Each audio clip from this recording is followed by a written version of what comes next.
आज का टॉपिक है पृथ्वी एक परिचय। चलिए पढ़ना है। पृथ्वी का विषुवतीय व्यास कितना होता है? 12,756 किलोमीटर। 12,756 किलोमीटर। पृथ्वी का ध्रुवीय व्यास 12,714 किलोमीटर होता है। और पृथ्वी का ध्रुवीय व्यास और विषुवतीय व्यास का अंतर कितना है? 42 किलोमीटर। ठीक है। कभी कभी देखिए 43 किलोमीटर भी दे देता है। जब यहाँ 43 देगा तो यहाँ पर क्या देगा? 13 देगा। समझे? यहाँ पर बढ़ेगा तो यहाँ क्या होगा? घटेगा। चलिए कहता है पृथ्वी पर जल का भाग कितना है जी? 71%। और स्थल का भाग 29%। पृथ्वी का औसत घनत्व कितना है? 5.5 ग्राम पर सेंटीमीटर क्यूब। क्योंकि डेंसिटी में क्या होता है? क्यूब होता है। स्क्वायर में क्षेत्रफल में क्या होगा? स्क्वायर। पृथ्वी गति करती है किधर से किधर? पश्चिम से पूरब। पश्चिम से पूरब। पश्चिम से पूरब। पश्चिम से पूरब। पूरब। पश्चिम से पूरब। और पृथ्वी का कहता है पृथ्वी का अक्ष पर घुमाव क्या कहलाता है? घूर्णन। पृथ्वी जब अपने अक्ष पर घूमती है तो उसे क्या कहते हैं? घूर्णन। घूर्णन। और दिन रात होता है किसके कारण? घूर्णन के कारण। घूर्णन के कारण। लेकिन पृथ्वी जब सूर्य की परिक्रमा चारों चक्कर लगाती है, चारों तरफ चक्कर लगाती है, तो उसे हम लोग क्या कहते हैं? परिक्रमण कहते हैं।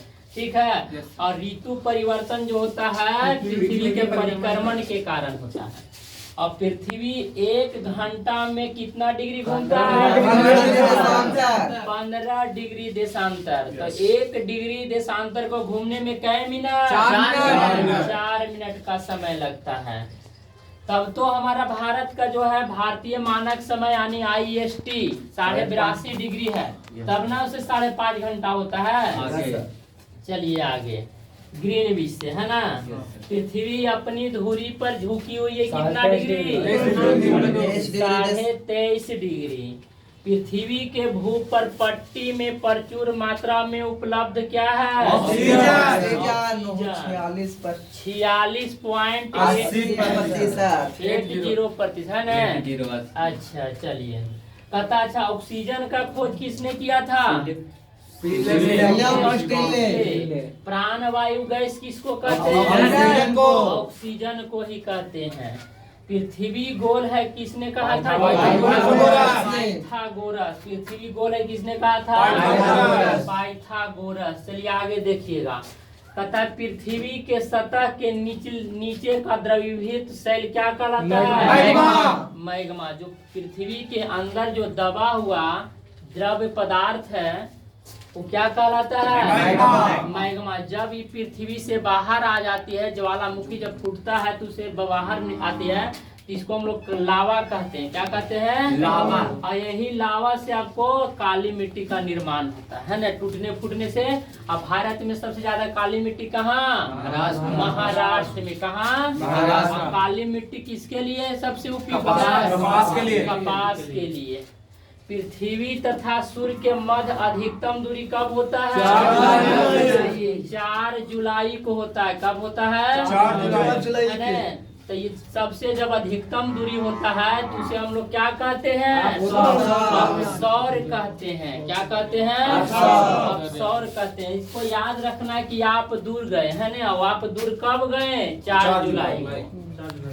पृथ्वी तथा सूर्य के मध्य न्यूनतम दूरी कब होती है? 3 जनवरी को होती है। कब होती है? और जब न्यूनतम दूरी को क्या कहते हैं? उपसौर कहते हैं।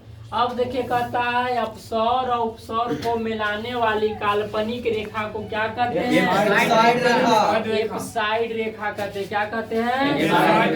अच्छा पृथ्वी के अपेक्षा चंद्रमा का द्रव्यमान कितना? 1/81। अच्छा ग्रेविटेशनल फोर्स का है तो 1/6। अच्छा पृथ्वी का सबसे बड़ा हिमखंड कौन है जी? अंटार्कटिका। पृथ्वी के आंतरिक संरचना बनी हुई है तथा सियाल सीमा निफे। सियाल सीमा देखिए ध्यान से सुनना है, इसी में इसका सब कुछ देखिए आंसर है। सियाल देखिए क्या क्या से बना है, तो सी से सिलिकॉन, याल से एल्युमिनियम, सीमा सी से सिलिकॉन, म से मैग्नीशियम, और नी से निकेल, और फे से फेरस माने आयरन। ठीक है, तो पृथ्वी के सबसे भीतरी परत कौन है? नीफे है। क्रोड बना है लोहा तथा नी से हो गया निकेल, और फे से क्या होगा? फेरस है ना। सियाल बना है सिलिकॉन और अच्छा, सीमा बना है सिलिकॉन और मैग्नीशियम। पृथ्वी का सुरक्षा बल्ब कहलाता है। पृथ्वी का सुरक्षा बल्ब कहलाता है। पृथ्वी का सुरक्षा कवच किसको कहते हैं? ओजोन परत। किसको कहते हैं? ओजोन परत की मोटाई किससे मापी जाती है? डॉप्सन से। ओजोन परत की मोटाई कब बढ़ती है जी? ग्रीष्म ऋतु में। चलिए, पृथ्वी के बाह्य भाग का ऊपरी भाग क्या कहलाता है? स्फेनोस्फीयर। चलिए, पृथ्वी पर सबसे लंबा दिन कब होता है? 21 जून होता है। तो किस गोलार्ध में होता है? उत्तरी गोलार्ध में। अगर दक्षिणी गोलार्ध में कहेगा सबसे बड़ा दिन 22 दिसंबर, यानी उल्टा होगा। जैसे उत्तर का उल्टा दक्षिण, तो जब उत्तरी गोलार्ध में सबसे बड़ा होगा तो दक्षिणी गोलार्ध में क्या होगा? सबसे छोटा। जब दक्षिणी गोलार्ध में सबसे बड़ा होगा तो उत्तरी गोलार्ध में सबसे छोटा। इसलिए हम लोग कहते हैं कि ऑस्ट्रेलिया में जो है क्रिसमस गर्मी में मनाया जाता है, लेकिन क्रिसमस भारत में कब होती है? ठंडा में। क्रिसमस डे 25 दिसंबर, लेकिन वहाँ भी होता है 25 दिसंबर, लेकिन वहाँ क्या रहता है उस समय? गर्मी रहता है ना। चलिए, अब देखिए, कहता है कि पृथ्वी पर सबसे लंबा दिन उत्तरी गोलार्ध में। ठीक है, पृथ्वी पर सबसे छोटा दिन 22 दिसंबर। तो कि कौन सा गोलार्ध में? दक्षिणी गोलार्ध। उत्तरी गोलार्ध में। पृथ्वी पर सबसे छोटा दिन 22 दिसंबर को उत्तरी गोलार्ध में। जब इधर सबसे छोटा होगा तो दक्षिणी गोलार्ध में क्या हो जाएगा? बड़ा हो जाएगा। पृथ्वी पर दिन रात बराबर होता है 23 सितंबर और 21 मार्च को।